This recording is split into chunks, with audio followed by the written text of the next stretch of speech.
Hello, everyone. My name is Gabrielle from the Singapore Art Museum, and welcome to What Makes a Singaporean Film, a program as part of the fourth edition of SAM Mini Mobile Museum, a travelling art exhibition held in partnership with the National Library Board. The artwork Slander by Jeremy Sharma is currently on view at Jurong Regional Library until 12 September and will travel to Tampines Regional Library on 15 September this year. Please note that we will be recording the talk and publishing it on SAM platforms such as Facebook and YouTube, and by joining this virtual meet, you have consented to the recording.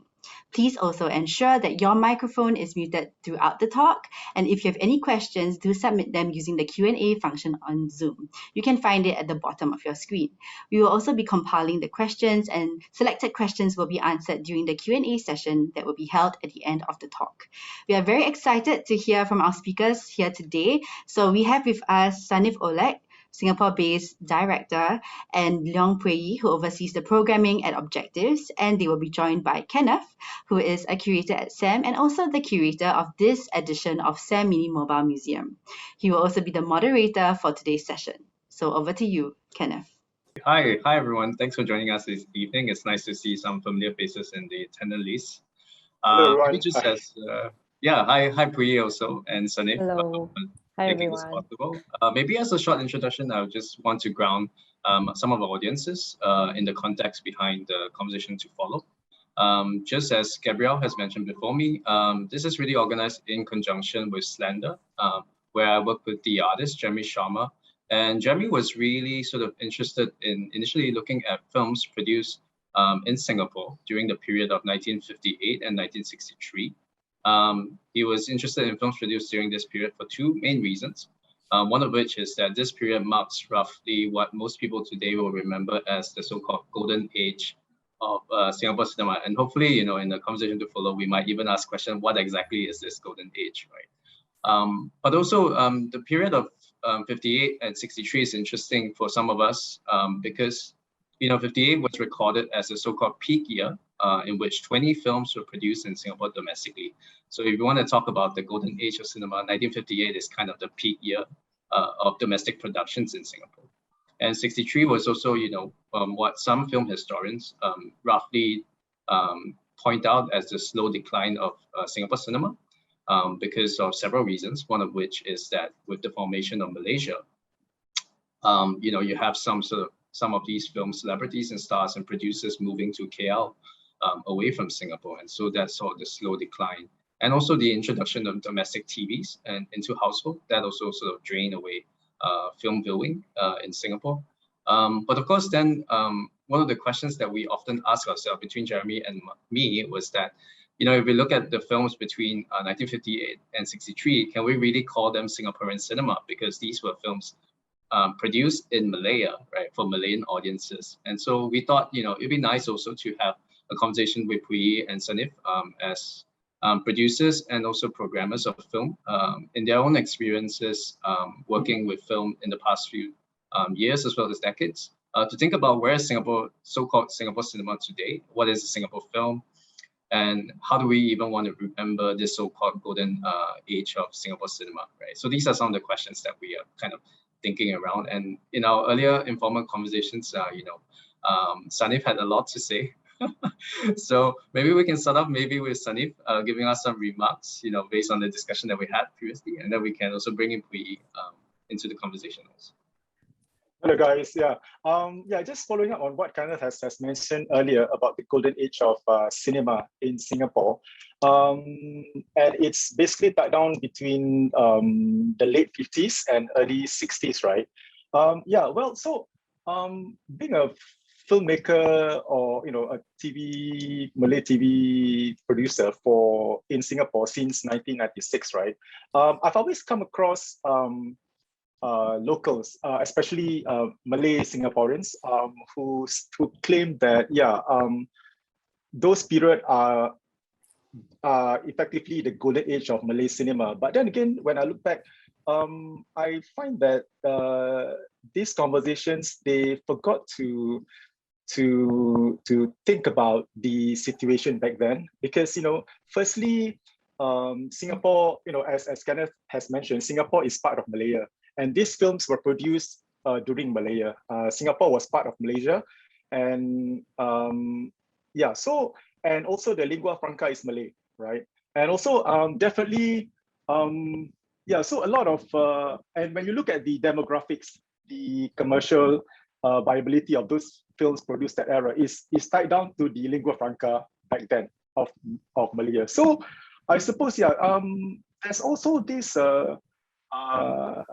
romanticized attachment of films, Singapore films, being being back then produced back then, being labeled as the golden era of cinema, which is basically because of the lingua franca is also the golden era of Malay cinema. But I think also as a contemporary filmmaker, I find that being Malay films basically being labeled as the golden produced that era, being labeled as the golden period of Malay films, I think is just being unfair to contemporary filmmakers like myself, because most of us were born like 10 to 15 years after separation, right? So we have different sensibilities, and also we grew up with different kind of films, watching different kind of films. Yes, I have to give credit to people like the filmmakers back then, like P. Ramlee and Hussein Hanif, who produced really, really great films. But these films, I think, are well situated in that sensitivities of that era. Yeah. So I think when we talk about golden era of Malay films, because of the lingua franca, right, and also because of the audience and the Malaya back then, I think we got to also consider filmmakers like myself, the new filmmakers who are trying to make new narratives, who are trying to bring out new stories about what it means being a Singaporean, being a Malay Singaporean, and for myself, being a Boyanese Malay Singaporean. So that's like 3 levels of being Singaporean, Yeah, so I think we should link to that as well. Yeah, Sanif, I think it was in our earlier conversations about this topic also. I think you mentioned also that it was quite interesting because like when you look at the Malay TV dramas that is on TV right now, you mentioned that the story and like the formula is actually like kind of like it's similar to like P. Ramlee films. So it's quite ironic that while people harp on like, like the golden age cinema is like no longer around, but yet like what you see on TV is kind of like using the same formula of his films. Like, I wonder if you can share more. Exactly. That because, as well. Yeah, because I find that, when we talk about the golden age also, we also got to look at the current situation of where cinema stands and where TV is at the moment.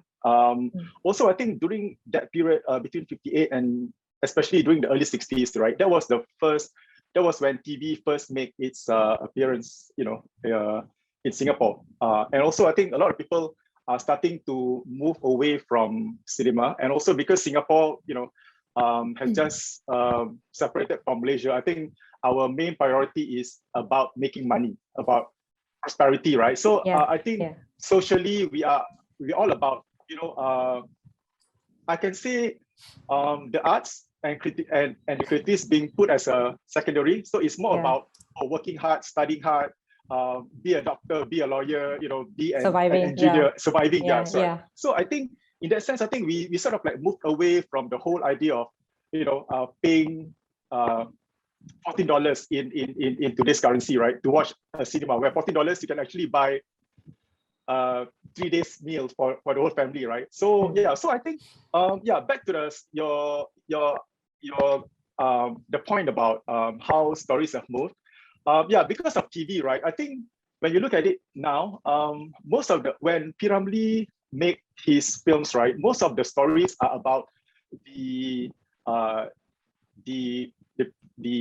present social context of that era, right?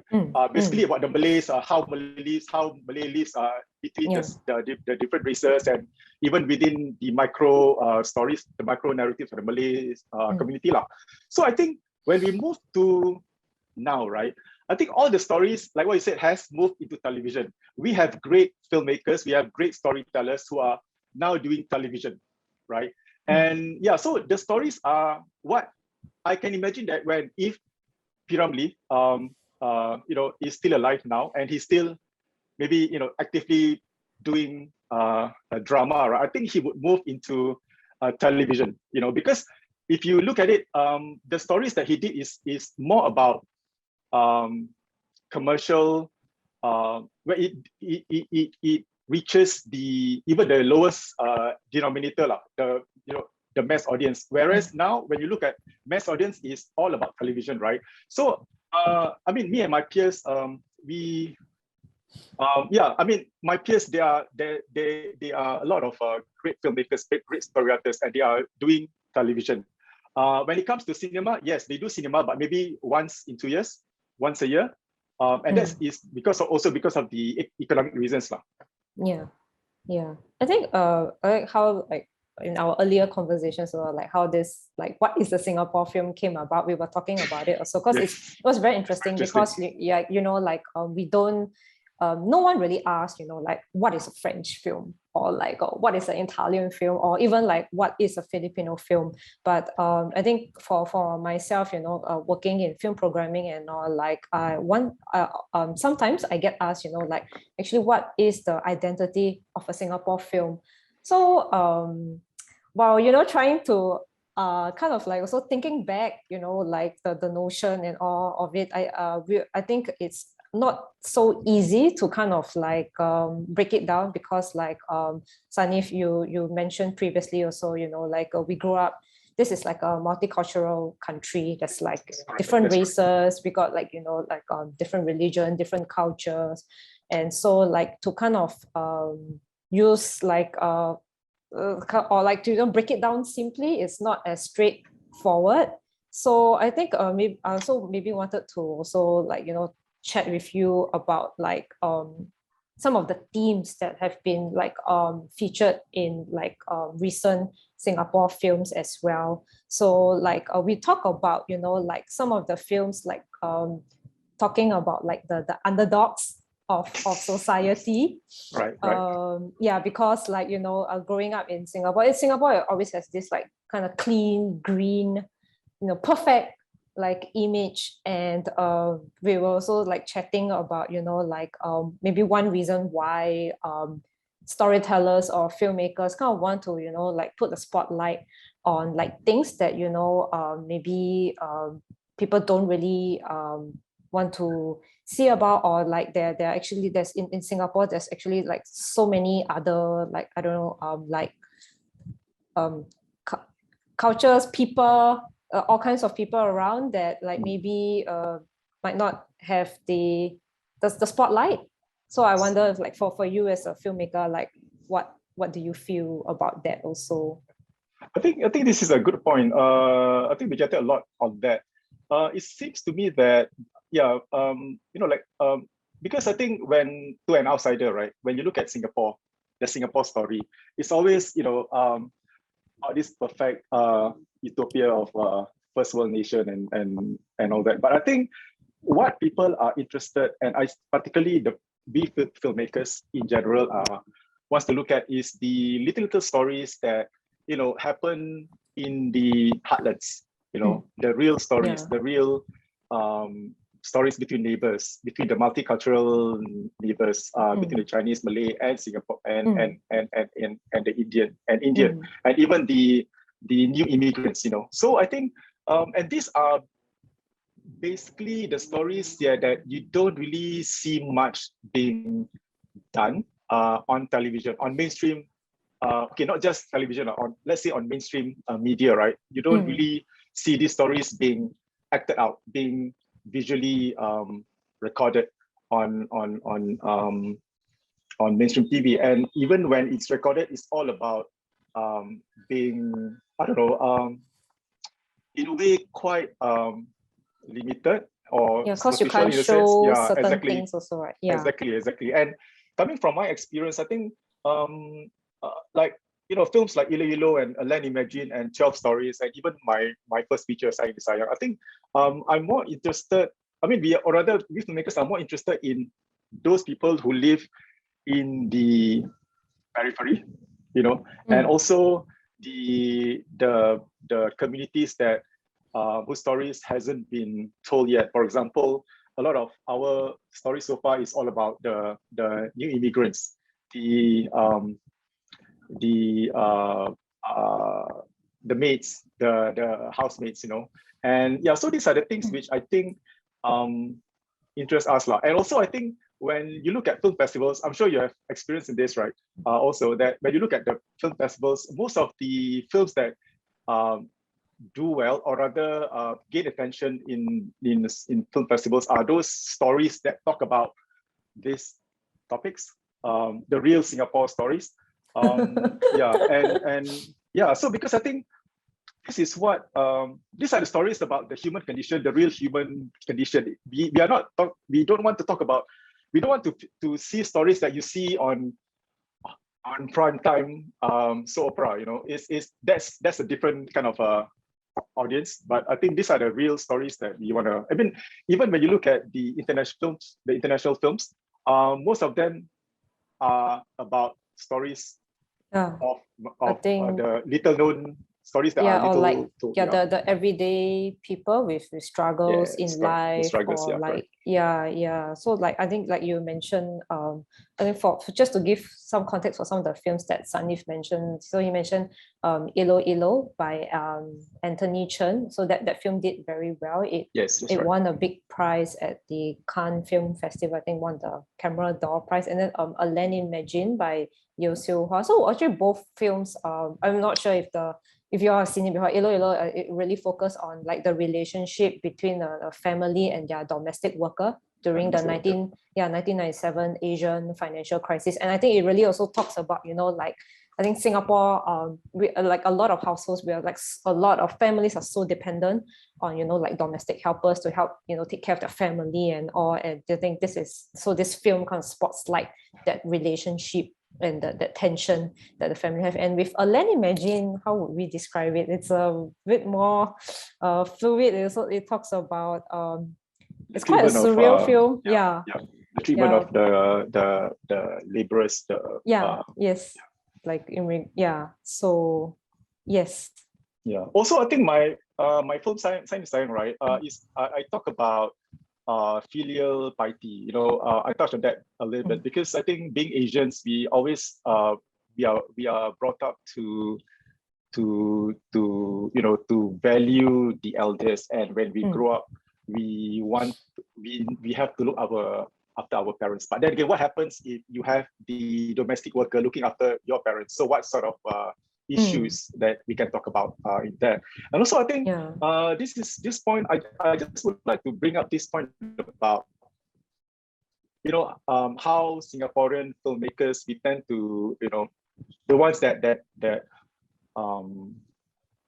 we always feature, the fact that sometimes we were told that, or rather we were said that, a lot of Singaporeans are apathetic, but I think this film doesn't, shows that, we are in fact quite woke in today's sense, right? In today's speak. But then again, we do it differently. We don't, I know some of us, we write about it, we make noise on social media and all that. But then again, some of us, we express it through our films, So I think that also bring that idea that how some people say that, a lot of young Singaporeans are pathetic towards social conditions. And I think we will also we also mentioned, because as filmmakers also, how do you all actually deal with restrictions? So on one hand, while there is that the need or like the desire to kind of like feature like stories about like be it domestic helpers or like struggles of the everyday life, but then also there's also that fine line where you have to kind of like treat the story or show like the best authentic way that you could without getting into trouble. And I think because of how we grew up in Singapore, I think a lot of artists or filmmakers sometimes we tend to self-censor. So right. I think like for yourself at least, how do you kind of play around well that? For me, I think I have to I mean, me and some of my peers, I think we have the privilege of working on television, right? And then when you work on television, which is basically a commercial kind of entity, um, you deal with the programmers, and who you deal with the marketing aspect of your program, and you deal with lots of stuff like even things like who you can use, who you can cast for your program. I mean, those little things. So I think for me, being a filmmaker myself, so having that sort of conditioning or rather conditioning and exposure, right, in television for before I made my first short film, I think that gives me a sense of like how to thread the line, right, and yet being able to express what I want to express in my films. Right? So yeah, like for me, for example, things like I've worked in television. I did my first short film, independent short film, 10 years after graduation and 10 years after I do television, dealing with network and stuff like that. So, and my first short was something about this elderly guy who lost his slippers. It's called Lost Soul, short film Lost Soul. What happened was that prior to this, Singapore mainstream media, right? We are encouraged to use the four language, which is basically Mandarin, Malay, Bahasa Melayu, and then Tamil and English, right? So for me, I find that there are stories that cannot be told simply by just using the official Malay language. I come from a Balinese background, family heritage, right, a lineage. So there are some stories which I felt that I cannot tell my story using the Malay language. It has to be told authentically using the Balinese language. So that's how I come up with this short film. And you have to remember, because this is in 2005, right? My first film was in 2005, and people were still, or rather, as far as I know, there's no films which is done in Malay and done in the Balinese language back then. And I've attended the like local film festivals and all that. I realized that most of the films being showcased were films, Malay films, but they are from Malaysia and Indonesia, right? And when I look at the films, as an audience, I don't see myself as a Singaporean watching that. Yes, I appreciate those films from Malaysia and Indonesia, but then again, deep down, I just want to see about my own community, about my own Singaporean being represented on screen. So I thought, so that's how I did it. Then back to the censorship, right? I mean, this whole idea of censorship, I think as I mentioned, working on commercial television, right, gives me that balance between where I can push and where I cannot. And also I actually worked for like 3 months in current affairs, so I kind of have an idea like why certain narratives are projected in a certain way and all that. So I think as a filmmaker myself, it's not about self-censoring myself, but just it's about wanting my films to be seen, wanting my voice to be heard, but yet doing it in a way that subtly that people will watch it regardless. It's like the films coming up from, it's like the Iranian filmmakers. I think they are just a brilliant example of how they can come up with good films despite all the heavy censorship in the country. Just that. So I use that as like a yardstick, like how, I mean, of course, Iranian films are at the extreme end, but I think for Singaporeans like myself, especially when dealing with Malay films, right? Because when you talk about Malay films in Singapore, it's not just about the language, it's about there's the Malay culture, there's the Islamic culture, being Muslim, there's also about the interracial kind of dynamics.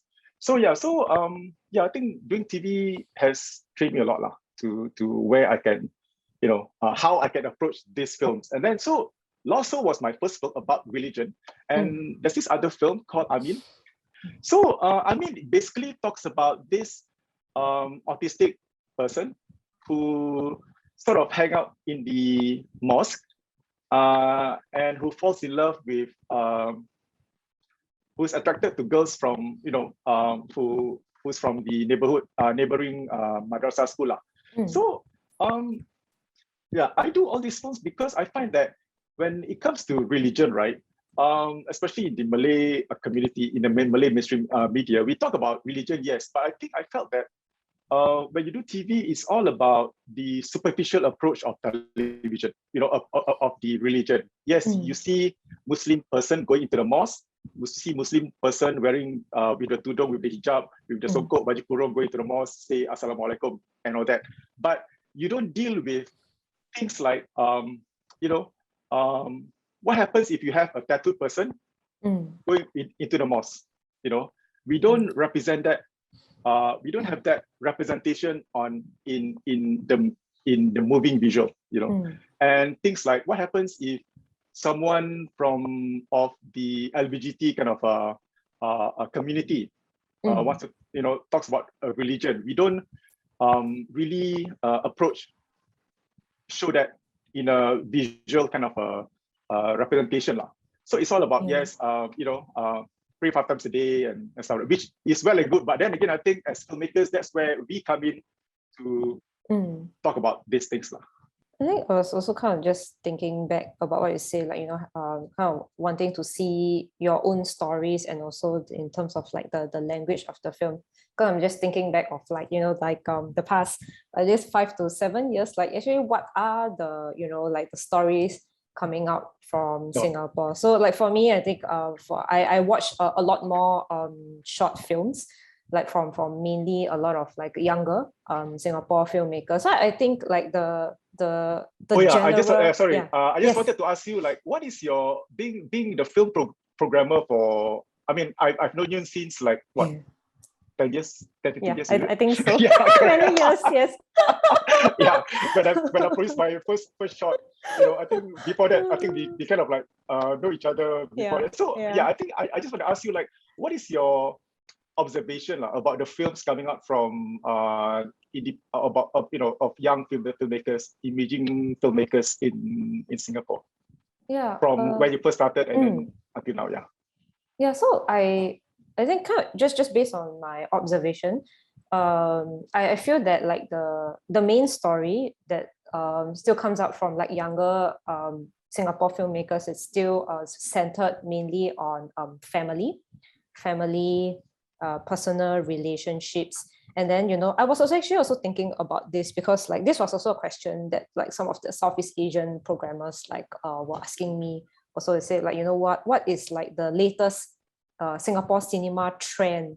I'm not, to be honest, I'm not really sure, if there's like a trend or whatnot. Like trend, like, but it was, I think, just quite interesting because also just, I think that's like I was mentioning, kind of that's the main stories that you see coming out from young Singapore filmmakers. But I was also thinking about it because like while I was watching other short films from also younger Southeast Asian filmmakers, it's actually quite different. I mean, yes, they also have stories about family, personal relationships, but also at the same time, they also, have films that deal with societal, political issues that were happening in their country at the same time. So there was like a period where there were a lot of like young Filipino filmmakers like making films about the drug war, because I think that time Duterte just came to power, and then the whole drug war. So there were a lot of films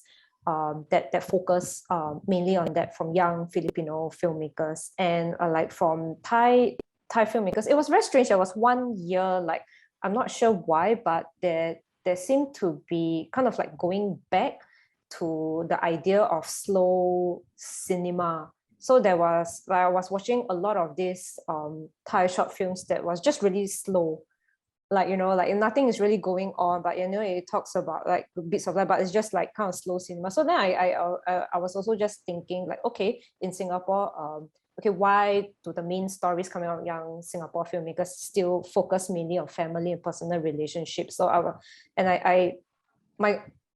thought that, is it because, you know, like of the society that we grow up in, you know, like our culture, because you can only tell stories that you can relate to, and that, you know, you want, or, you know, or like personal experience that, you know, happened to you, and or you can't, like, for example, I think it's very unrealistic if, you know, you talk about like a Singapore filmmaker they want to talk about like war or something, because, you know, we are a relatively peaceful country. So if someone would do that, then okay, maybe it might not be so believable or relatable. But I do notice that there are a few also like younger filmmakers increasingly taking the risk to, you know, talk about like, I think more taboo issues like sex, homosexuality. So this too, I think I see it it's a bit more common, I would say, about maybe like the past 2 to 3 years, where they kind of want to explore this issue. And I think maybe also it's because of the younger generation, you know, like they're more open with exploring such themes or subjects in their films. There are actually also like a few films that, like, you know, they try to do like this thriller genre theme, where, you know, like murder, black magic, gang fight. So that's actually quite interesting to observe as well. And also, I think I've been observing this a lot of short films on and done on animation as well. So I think there's and even the current, you know, the current National Day song feature a lot of incorporating like good animation. Actually, That's cool. the animation films, like I would say they're getting like more and more interesting. And in terms of like the themes and topics that animators explore, they're really quite varied.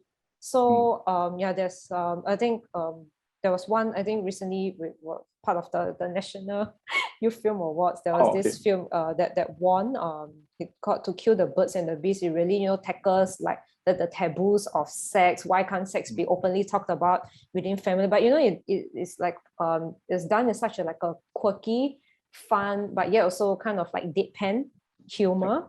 And there was some animation that also, you know, quite self-depreciating, you know, like it talks about like maybe like deeper, darker issues. Again, kind of going back to like homosexuality, or like or even mental health issues that I thought is actually very exciting to see. And also, I think this whole idea of you know, you mentioned about how those films submitted for short film competitions in Singapore are normally from the emerging filmmakers. So I think I don't know, maybe because the emerging filmmakers are the ones that are more inquiring. They just want to ask questions lah, and I think this is how they translate in the films. You know, so this is seen in the films like that they make.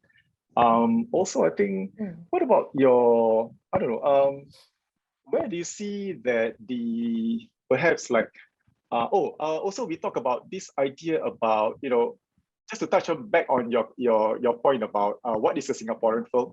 I mean, you don't see a French film, you know, what is a French film? It's just, you accept it's just right? A French film, because French, as you know, they have the Algerians, you have the Caucasians, right? And also parts and parcels, bits and pieces of other ethnic communities in France itself. But what comes out from France is just a French film. But in Singapore, I think we always question what is a Singapore film. You know, when it comes to you know, does it have to be like 80%, 50% Chinese language, or 50% Malay, or 50% Tamil, or 50%? So I think these are kind of like, I think it's getting quite rather, you know, stifling to answer all these questions. I think so what do you think of from your experience, like getting films from Singapore? I think what actually is Singapore film? I mean, what defines Singapore film? Actually, I was also Actually, I was thinking about, what is, the same question also.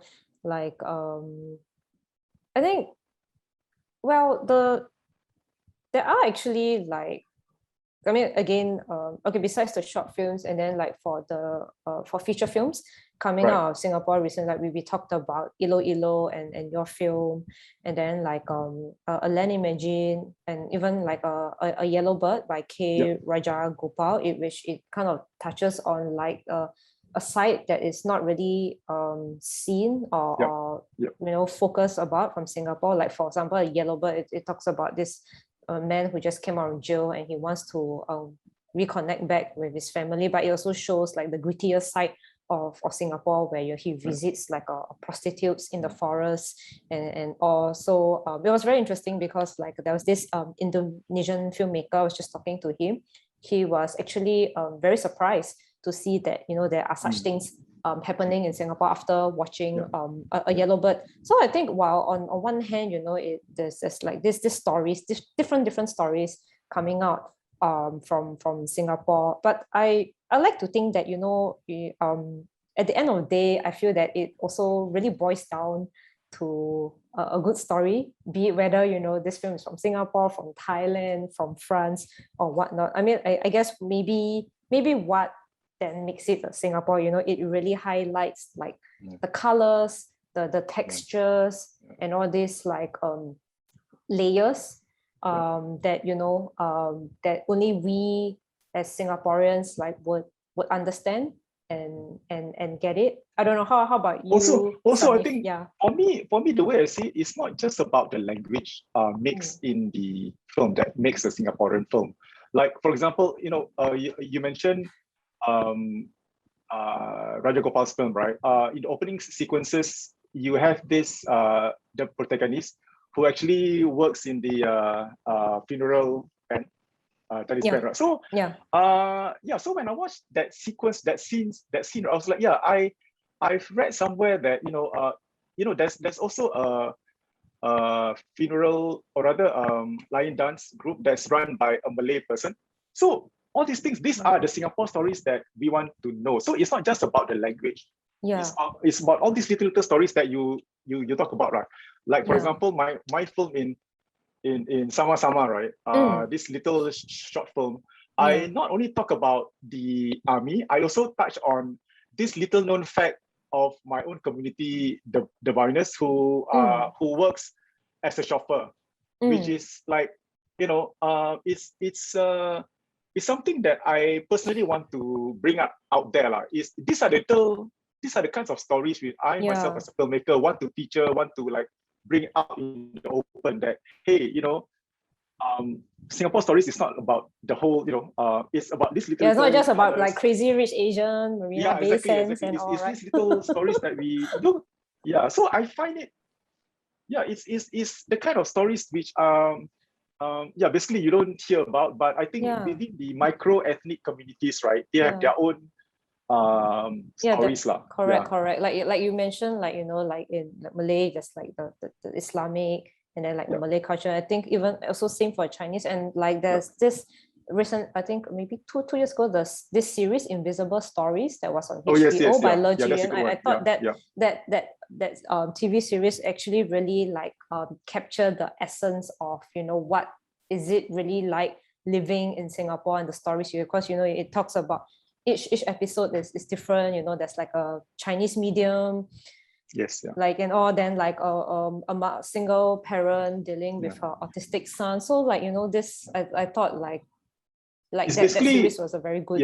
It's basically the kind of stories that if you live in the HDB estate, right, these are your neighbors, these are your relatives, these are your the people that you find under the block. So it's those kind of stories, I think it's quite rich lah, that we need to be, that needs to be told more. I think maybe that's what makes it unique, because like you can't, it can only happen in Singapore. It's like it can't happen anywhere else. But it's fascinating to listen to you both, but in the sense that, as someone who's more of like I guess an informed observer, right, but not in any way producing any films of my own. I often also ask myself, like,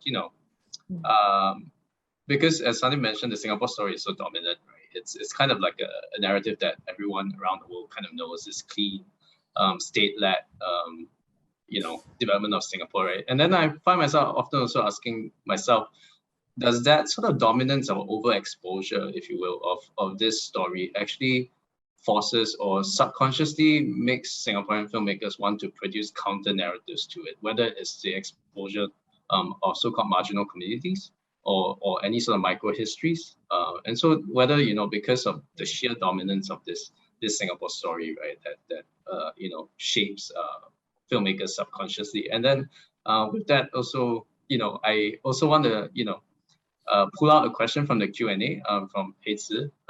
She has several questions, but I will take one at least because I think this is quite an interesting question at this point to ask, which is a legit question. So can Crazy Rich Asians be considered a Singapore film to you guys?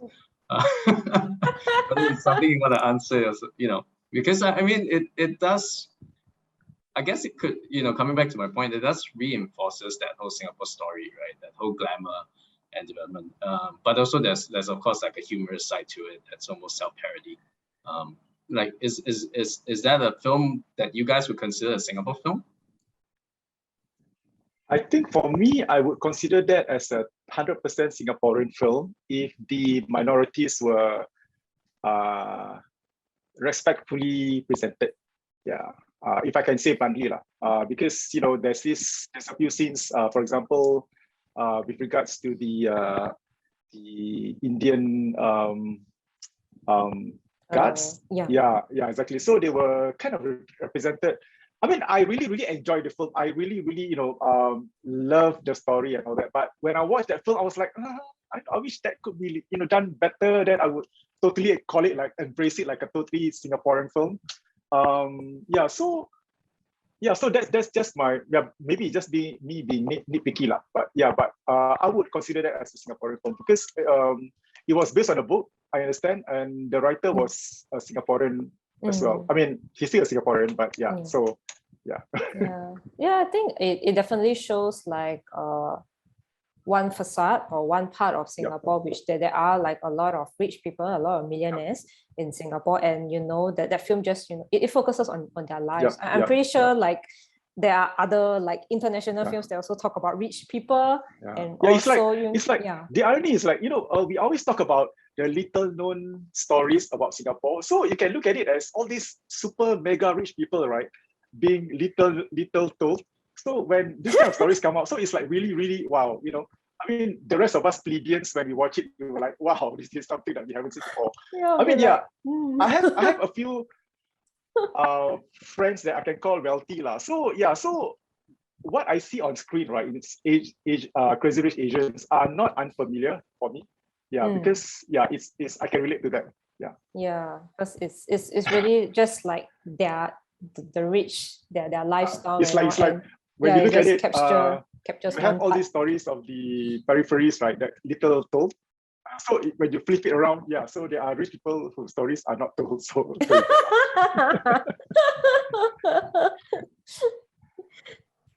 I mean, it's also I wanted to ask that question also because there's also another question within the Q&A by Patrick, which since we're talking about Crazy Rich Asian, right, being this quite a commercially successful film produced in Hollywood about Singapore, I guess, or micro community in Singapore.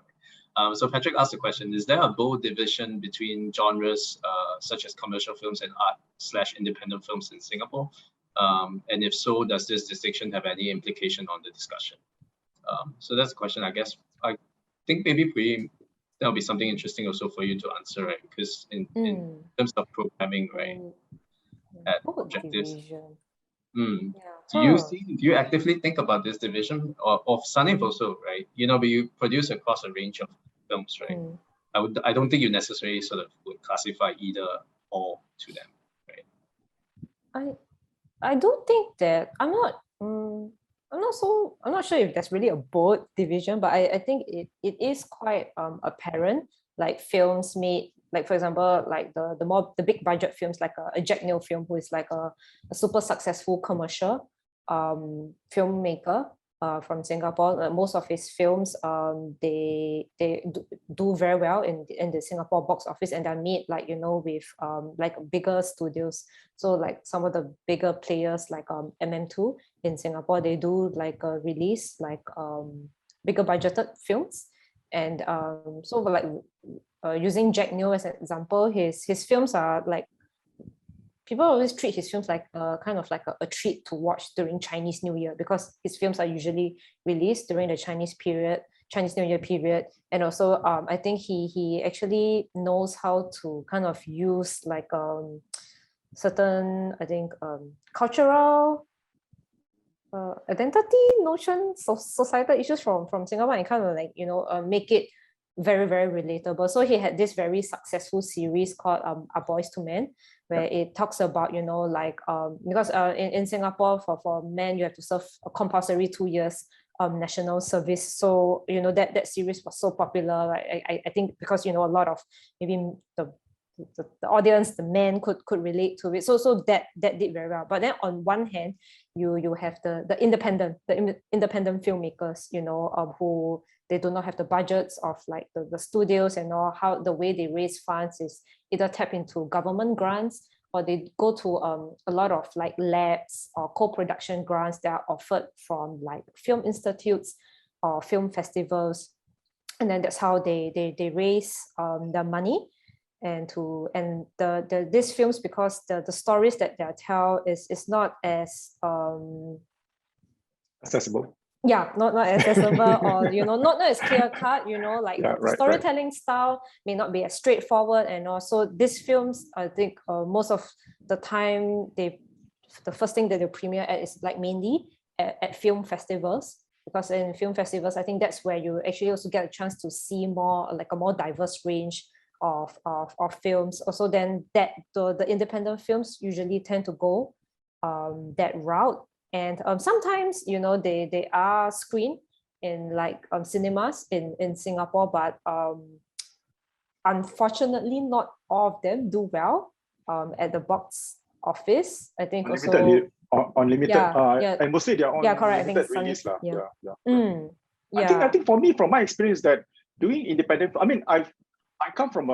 I've done commercial programs, which you can say is and also my own indie films. I think the way I see it is that, yes, when I just consider myself as a filmmaker. So when I have the money, right? Yes, I can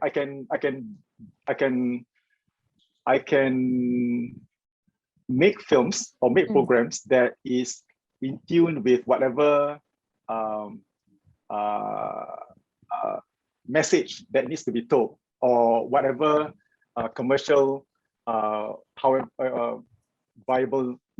viability of the topic, right? But then again, if it's produced by myself and my close group of friends, I think this is when we only have to answer ourselves. We only have ourselves to answer for our films lah. And I think this is when the personal films come about. And because we know that as independent filmmakers, it's all about real authenticity. Is about what we want to feature, do. And also these are the kind of films that we waited for like maybe 5 years after working in commercial projects, that suddenly we just do one project, one personal films, independent films. So so I think these films, it gives a more, I don't know, what we independent filmmakers want to do lah. And I also, with these independent films, it's not that like, why they don't do well in the box office. It's not that they are bad films or what, like maybe it doesn't have the marketing budget, or like there's just given like such a limited time in the box office.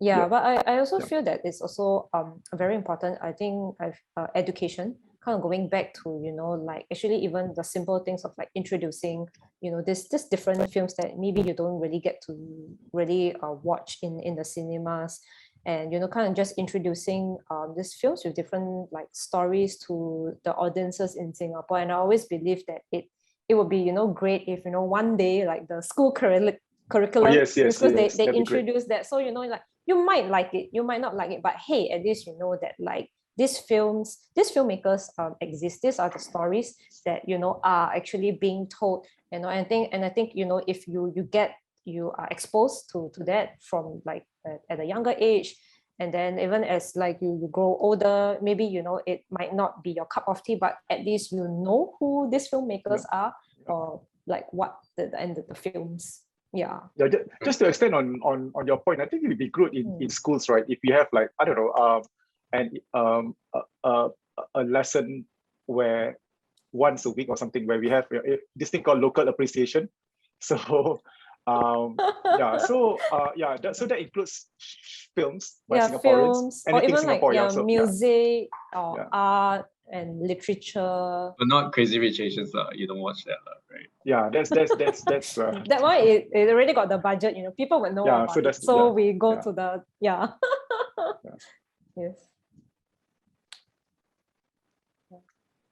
Sorry, I will take one more question. I will just also want to invite people participating. Like, if you have any other question, we can take a few more, one or two more. But in the meantime, I will take Adi's question here, and he has a question of, I guess this is for you both. Would cross-cultural theme film be a good recipe to make the film be accepted within Singapore community?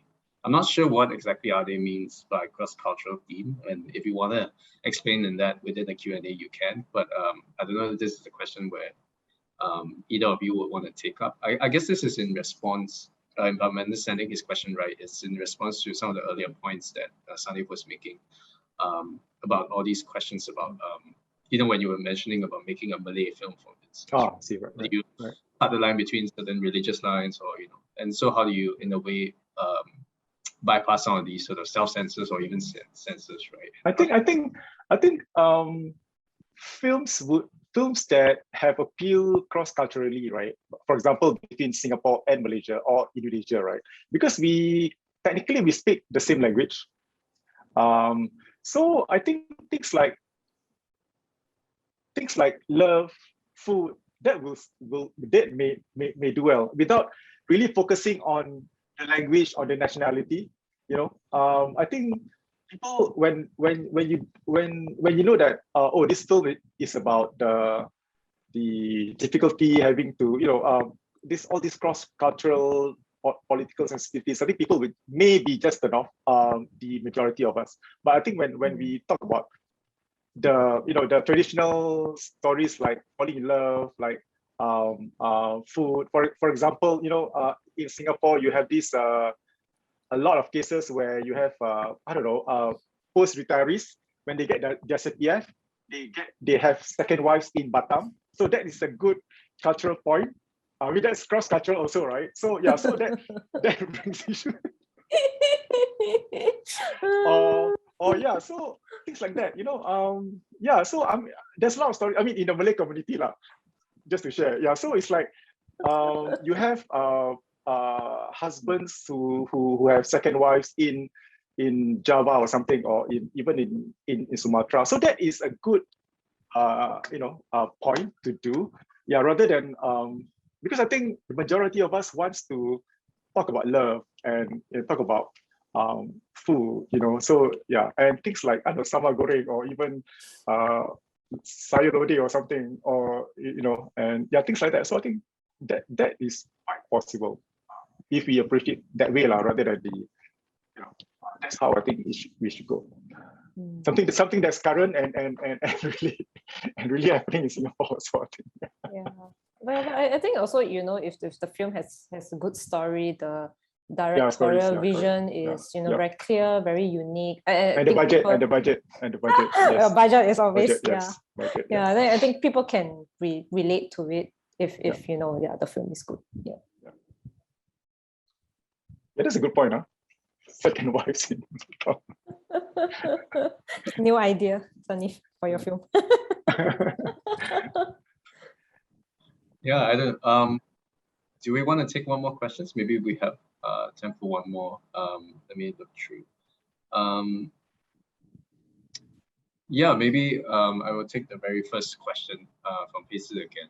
I think hopefully both of you can answer. It's a question about production climate, and maybe we can end with that. Because Sanif mentioned earlier about the economic reasons as a reason why Singaporean filmmakers only make about a film every 1 or 3 years, right? So she asked whether the panelists could reflect on the current state of film financing, since we're on that topic, and whether they think public institutions could be doing more to support film productions, exhibitions, and distribution. Well, this is a good point. I think, Puiyee, I think in the film fraternity, right? I think for a couple of years now, we talk about how, like, I think in the arts, they have this scheme where businesses or organizations can give money to the arts, tax-free. Cultural matching fund, right? Yeah, exactly. Cultural Yeah, correct. Yeah, yeah. And it's kind of tax-free, is it? Or I don't know. It has to be a donation. Then they match the amount. Yeah. Yeah. So I think in film, perhaps if we could have that sort of I don't know, arrangement or something. Yeah, I think that would really help a lot in the film community. I mean, other than the funds by SFC and IMD and all that. So I think that is another avenue that we can look at lah. Yeah, and I think COVID has definitely impacted funding for films. I think not just in Singapore but around the world. But I think that the tricky thing about making films in Singapore is we are such an expensive city, so that the cost of making a film is definitely not cheap. So while the Singapore Film Commission, they do give out quite a number of grants that's always very helpful.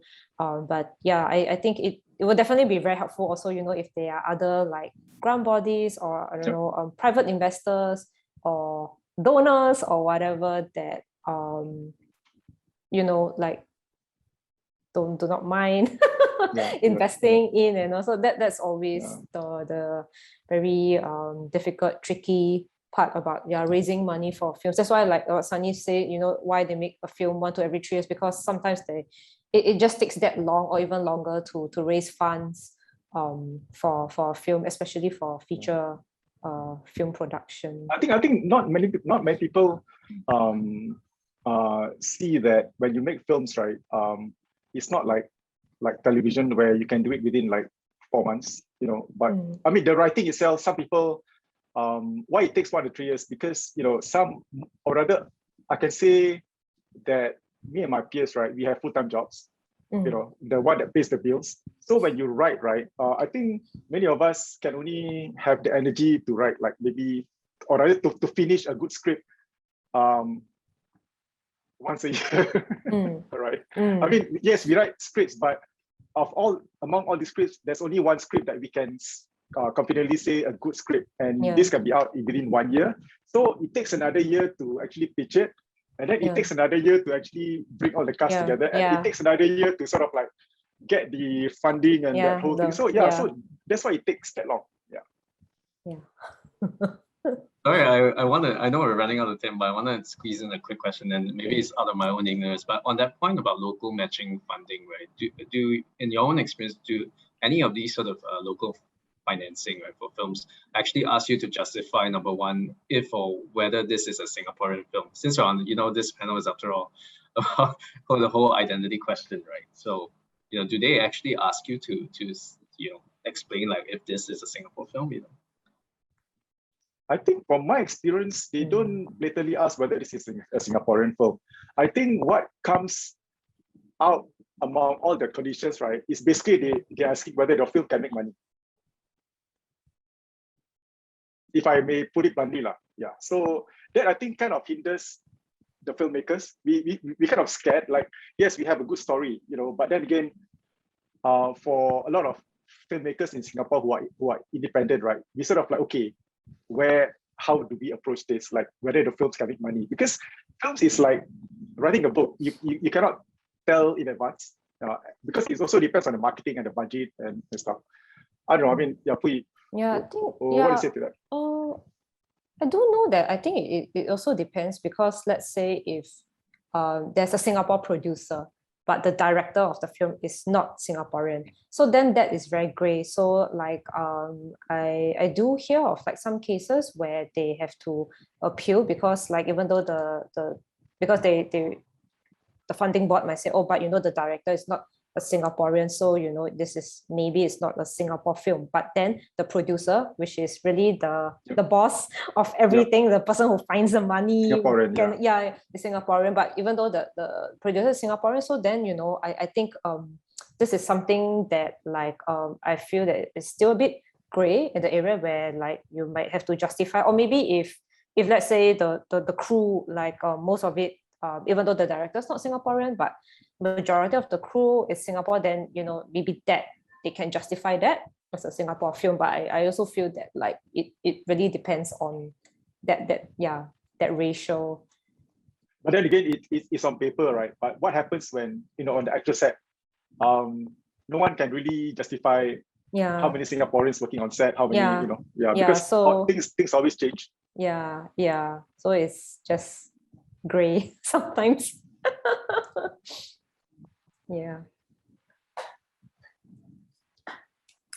Okay, I think I've been told that we ran out of time. So on behalf of everyone here, I'd like to thank both Puiyee and Sanif for this wonderful conversation. And thank you also. Pleasure. Thank you. Thanks for having us. Audiences also for your questions. And I'll pass the time over to Gabrielle. Yes, thank you so much to Sanif, Puiyee, and Kenneth once again for this really in-depth discussion of your thoughts and experiences with films in Singapore, whether in drawing observations from the scene or sharing your real challenges in being a filmmaker. It was really, really interesting. So thank you so much for your honest and candid sharing with us. We would also at this point like to thank the National Library Board for partnering with us on the Sam Mini Mobile Museum. We would also like to thank Art Scene as well. Art Scene is an initiative by National Library Board that seeks to foster libraries as vibrant arts literary spaces where artists and the community connect and engage in authentic art experiences. And also to all of the attendees today, thank you so much for everyone for spending your Thursday night with us for What Makes a Singaporean Film, and we hope that you have enjoyed the program.